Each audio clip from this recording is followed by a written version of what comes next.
हरियाणा के एक बाबा इतने वायरल हो गए हैं कि अमेरिका से ऑफर आ गया कि हमारे देश में आकर चमत्कार करो। इन बाबा के भगत दावा करते हैं कि ये भविष्य देख लेते हैं, लोगों की जिंदगी के सारे राज खोल देते हैं। तो जीभ निकाल करके उठपटांग बातें करना, भगवान के नाम पर चिमटे मारना, बाल पकड़ के खींचना, इससे सनातन का नुकसान होता है। यदि जो सनातन धर्म के नाम पर गद्दी लगा रहे हैं, यदि आपके पास कोई व्यक्ति आ रहा है, आप मेडिटेशन करें, चिंतन करें, उनको अच्छा मार्ग दिखाएं, अच्छा मार्ग बताएं, ताकि जिससे सनातन के नाम पर आज बाबाओं की बहुत मिट्टी पलित हो रही है, भगवान से लोग दूर जा रहे हैं, यंग जो जनरेशन है वो दूर चली जा रही है। मैं भी प्रयास करूं, आप भी प्रयास करो, आओ हम सब मिल करके सनातन को एक अच्छी दिशा में ले जाने का प्रयास करें। पत्रकार महोदय, माया बड़ी बलवान है। जब मेरी या आपकी या किसी की भी ख्याति होती है ना, तो कुछ लोग वैसे ही प्रतिस्पर्धा करने लगते हैं, वैसे ही ईर्ष्या करने लगते हैं, द्वेष करने लगते हैं, उल्टे सीधे कमेंट करते हैं। आपके भगत कहते हैं कि आप चमत्कार करते हो। चमत्कार तो परमात्मा तो कृपा करते हैं उसको, भक्त लोग चमत्कार माने, ये तो उनकी अपनी समझ है। अमेरिका से आपको ऑफर आ गया कि हमारे देश में आकर चमत्कार करो, अगर आप सच में चमत्कार करते हो तो। हाँ, अमेरिका से भी और ऑस्ट्रेलिया से भी आया है, उधर से कॉल आई है कि हम स्पॉन्सरशिप देंगे, आप यहाँ आओ, भगवान का दिव्य दरबार लगाओ, और यहाँ के लोग भी जो पीड़ा में हैं, दुख में, कष्ट में, संकट में हैं, इनका भी निवारण करो, दुख का, इनके संकट भी दूर करो। तो ऐसी वहां से कॉल आई है। महाराज जी, आपके बारे में कहा जाता है दिव्य दरबार लगाते हो, लोगों की जिंदगी के सारे राज खोल देते हो, उनका भविष्य बता देते हो, उन्हें क्या परेशानी बता देते हो। बीते रोज वैष्णो देवी में इतनी बड़ी घटना हुई, कई लोगों की मौत हो गई उस घटना में, तब आपने क्यों नहीं बताया कि वहां पर ऐसा घटना होना है? अगर सच में चमत्कार है तो पहले ही बता देते, हमें बुला के बताते कि भाई ऐसा घटना होने वाला है वहां पे। देखो, दर्शकों को मैं बताना चाहूंगा, यहाँ मर्यादाएं सबके लिए लागू हैं। जो पत्रकार महोदय कह रहे हैं कि माता वैष्णो देवी में ये दुर्घटना घटी है, पहली बात तो खुद जो माता वैष्णो देवी के धाम में ये घटना घटी है, और माता वैष्णो देवी यदि इसमें हस्तक्षेप नहीं करना चाहती तो हम भगवान के दास हैं, माता वैष्णो देवी नहीं है, हम ईश्वर नहीं है, हम भगवान नहीं है, भगवान के दास हैं। तो जब स्वयं परमात्मा अपने निज धाम में यदि भक्तों की मृत्यु को रोकना नहीं चाह रहे तो हम उसमें हस्तक्षेप करने वाले कौन होते हैं? एक बात। दूसरी बात, प्राकृतिक आपदाएं हम तभी बोलेंगे जब परमात्मा की शक्तियां हुक्म करेंगी, आदेश करेंगी। यदि उनके आदेश नहीं है कि नहीं बोलना तो हम नहीं बोलेंगे।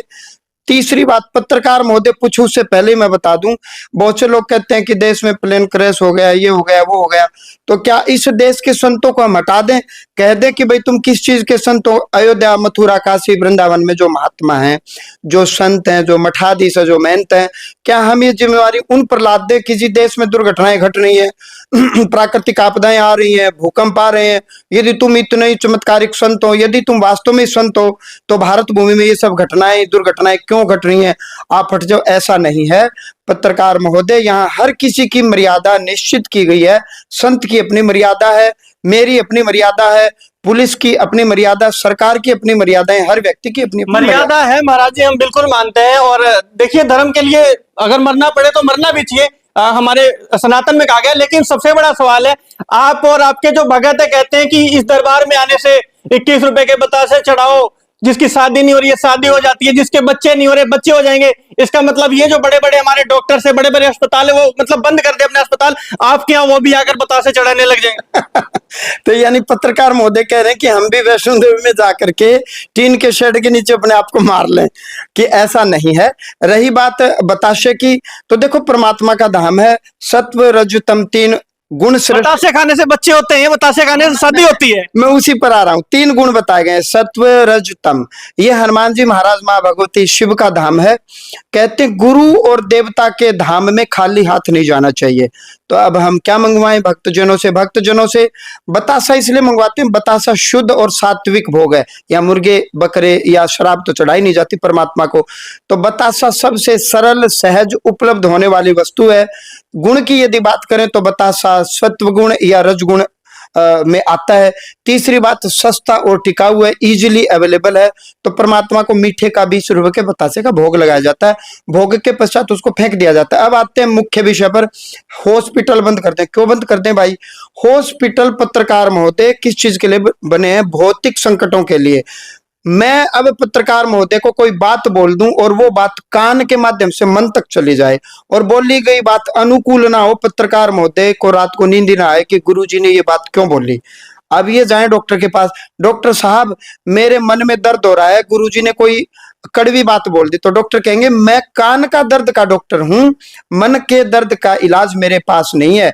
पत्रकार महोदय, दुनिया में कोई हॉस्पिटल ऐसा नहीं बना जो मन के दर्द का इलाज करता हो, पति पत्नी के झगड़े मिटाता हो। आपातकालीन 24 घंटे सेवाएं, पति पत्नी के झगड़े यहाँ मिटाए जाते हैं, या बच्चों की शादियां यहाँ होती हैं, या बच्चे यहाँ पैदा किए जाते हैं। डॉक्टर जब मेडिकली बोल दे कि फिट हैं दोनों माता और पिता, फिर भी संतान महाराज जी, लेकिन ये मेरे बातों का मुझे मैं संतुष्ट नहीं हुआ। मैं ये जानना चाहता हूँ, आपके कई भगत कहते हैं कि जो मरे हुए यानी भगत आते हैं उनके साथ आप मुर्दे भी देख लेते हो कि भाई वो फलाना तेरा दोस्त है, मर गया था, वो देखो वो भी आ रहा है। मरे हुए को कैसे देख लेते हो? वही बात मैं कह रहा हूँ, ऊर्जा एनर्जी। शादियां नहीं हो रही, बच्चे नहीं हो रहे, या घर में बार बार लड़ाई झगड़े दंगे फसाद हो रहे हैं। आदमी दिखने में ठीक है, क्या डॉक्टर का तलाक नहीं हो रहा? क्या नेताओं के तलाक नहीं हो रहे? क्या नेता बीमार नहीं है? क्या डॉक्टर खुद बीमार नहीं? क्या डॉक्टरों के ऑपरेशन नहीं हो रहे? यानी कि जब भी नेगेटिव एनर्जी किसी को पकड़ेगी तो इरिटेशन या क्रोध या लोभ या मोह या झगड़े उत्पन्न करेगी या बीमारियां उत्पन्न करेगी। और जब भी डिवाइन एनर्जी किसी में प्रवेश करेगी तो वो बैलेंस करेगी चीजों को। तो जो भी श्रद्धालु मेरे पास आते, कोई ना कोई एनर्जी, ऊर्जा अच्छी या बुरी लेकर के आते हैं। मैं बहुतों को ये भी कह रहा हूं कि आपके ऊपर मां वैष्णो देवी की कृपा है, बांके बिहारी जी की कृपा है, आपके पितृ देवता की कृपा है। फिर मैं इतना बोलने से बात नहीं बनती, पितृ देवता का नाम बताता हूं कि आपके पितृ का नाम ये है, वो आपके संग आए हैं और इस प्रकार से उनकी मृत्यु, अपने जीवन काल में उनकी मृत्यु हुई थी, वो शुद्ध चित्त है, शुद्ध आत्मा है, आपके फेवर में।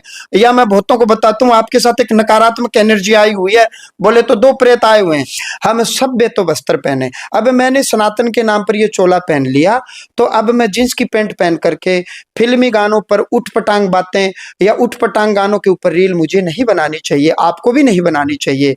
सभ्य गाने, लता मंगेशकर के, मोहम्मद रफी के, जो पुराने जो गाने होते थे, वो गीत कहूंगा मैं, गाना नहीं गीत कहूंगा, वो बड़े सभ्य गीत होते थे, प्रेरणादायक गीत होते थे।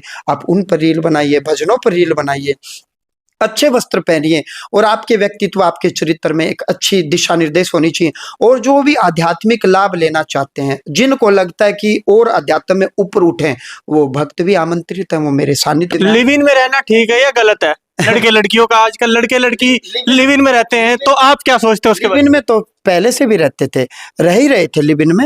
आप और मैं सब, हम अपने परिवार में, लिव इन का मतलब होता है रहना। हम घर में रहते नहीं माता पिता के साथ। लड़का लड़की बिना शादी के आजकल पहले ही समय बिता ले रहे हैं, 2-4 साल की, एक दूसरे को जान ले, मतलब एक ही कमरे में रहते हैं, पति पत्नी की तरह रहते हैं। उस पर आप क्या सोचते हैं? ये उनका निज विषय है पत्रकार महोदय, मेरे सोचने से क्या लाभ।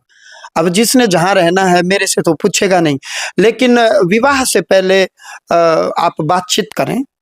आप किसी को पसंद करते हो, बातचीत करें, अपने चरित्र को बेदाग निर्मल रखें। एक बहन जी मेरे पास आई, मैंने कहा बहन जी क्या बात, आपने जो रेप केस किया है वो तो गलत किया है। तो उन्होंने कहा कि गुरुदेव 3 साल से मैं उसके संग रह रही थी और हमने शारीरिक संबंध भी बनाए और बाद में उसने मना कर दिया विवाह के लिए। तो मेरे को दुख हुआ, मेरे को पीड़ा हुई और जब वो बैकआउट कर गया तो मैंने उस पर रेप केस लगा दिया। तो ये गलत बात नहीं है। पहली बात तो उस भाई को भी, उस बहन जी को भी, दोनों ने यदि सोच लिया था हम विवाह करेंगे तो इतना आगे उनको अपने जीवन में नहीं बढ़ना चाहिए था। और बाद में देखो बात कहाँ से चली थी, प्यार से चली थी और प्यार से विवाह तक जानी चाहिए थी, लेकिन विवाह तक न जाकर के वो लड़का जेल में गया, रेप केस लगा दिया, वो भी दुखी, तो अंजाम बुराई हुआ। तो मैं तो यही कहूंगा, देखो आपका निज जीवन है, किसके साथ विवाह करना, किसके साथ रहना, ये तो आपकी अपनी सोच है, लेकिन कोई काम हमें ऐसा नहीं करना चाहिए कि अंत में दुख मिले, तकलीफ मिले। व्यक्तिगत यदि मेरे से कोई पूछे तो मैं तो ये कहूंगा कि ये कल्याणकारी नहीं है। आप बातचीत करो, पसंद करो, लेकिन बात को इतना मत बढ़ाओ कि यदि बैकआउट करना पड़े तो बाद में दुख हो, तकलीफ हो। महाराज जी, अब आखिरी का सवाल, महाराज जी ने नौकरी भी छोड़ दी, एक अच्छी खासी नौकरी करते थे आप, कौन सी नौकरी थी थोड़ा बता दो? मैं कस्टम विभाग में, भारत सरकार में, केंद्र सरकार में सुपरिटेंडेंट रहा हूं और मेरे माता पिता ने मुझे 4th क्लास से बचपन में हॉस्टल में पढ़ने के लिए भेज दिया।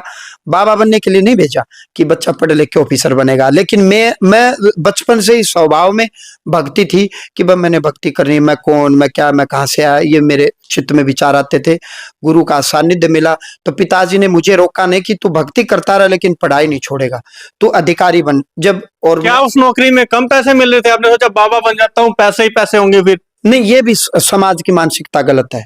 ये समाज की घोर, ये बहुत गलत मानसिकता है। बाबा थे, बाबा हैं, आगे भी जीवन में जब हम नहीं रहेंगे तो बाबा आएंगे। सनातन में अच्छे लोग थे, अच्छे लोग आज भी हैं और भविष्य में भी आएंगे। जितने संत महात्मा, ऋषि परंपरा का देश है पत्रकार महोदय, पहले भी ऋषि थे। महाराज जी चंदा मांगते नहीं, नौकरी छोड़ दी, खर्चा कैसे चलाते हो फिर? मतलब क्या कोई 2 नंबर का कोई काम हम तो नहीं कर रहे फिर आप? देखो पत्रकार महोदय, मैं दर्शकों को एक बात और बताऊं, कोई भी दर्शक टीका टिप्पणी करने से पहले जांच ले, परख ले। पहली बात तो कई लोगों ने भगवान के नाम पर, जागरण के नाम पर, मंदिरों के नाम पर घर बनाए हैं। भाई मैंने घर के नाम से मंदिर बनाया है, अपने घर से मंदिर बनाया है। मैंने मंदिर से घर नहीं बनाया, मैंने घर से मंदिर बनाया है। मैंने अपने घर से पैसे लगाए, जमीन खरीदी। आज भी यहाँ जो भंडारा प्रसाद चल रहा है, मेरे घर से ही मैं दान दक्षिणा लेकर के कर रहा हूँ। जमीन जायदाद है, बड़े भाई साहब बिजनेस करते हैं। कुछ लोग स्वेच्छा से, कोई गेहूं का आटा देता है, कोई चावल देता है भंडारे में, अपनी इच्छा से। भाई धाम है परमात्मा का, हमारा कोई आग्रह या कोई दुराग्रह नहीं है कि दो तो काम बनेगा, मंदिर में दान दोगे तो ही तुम्हारा काम होगा। हमारा ऐसा कोई आग्रह नहीं रहता। हाँ ये आग्रह रहता है भाई, निःशुल्क गुरुकुल भंडारा चला, भोजन प्रसाद लो। हाँ किसी के पास है तो वो स्वेच्छा से दे रहे हैं। तो पब्लिक का काम है, भगवान जी का काम है, निज काम है। परमात्मा अपने तरीके से चला रहे हैं, आगे भी चलाते होंगे। और मेरे स्वभाव में था कि मैंने भक्ति करनी है, इसलिए मैंने नौकरी पाई। पिताजी को कहा मैं पूर्णतः भक्ति करूंगा। पिताजी ने कहा छोड़ दे भाई, कोई नहीं, हमारा काम धंधा तो चल ही रहा है। तो साथ में बड़े भाई साहब बिजनेस करते हैं। मेरा घर वहां से चल रहा है, मंदिर के धन से मेरा घर न कल चल रहा था, न कभी भविष्य में चलेगा। और मैंने घर से मंदिर बनाया है, मंदिर से घर नहीं बनाया, घर से मंदिर बनाया है।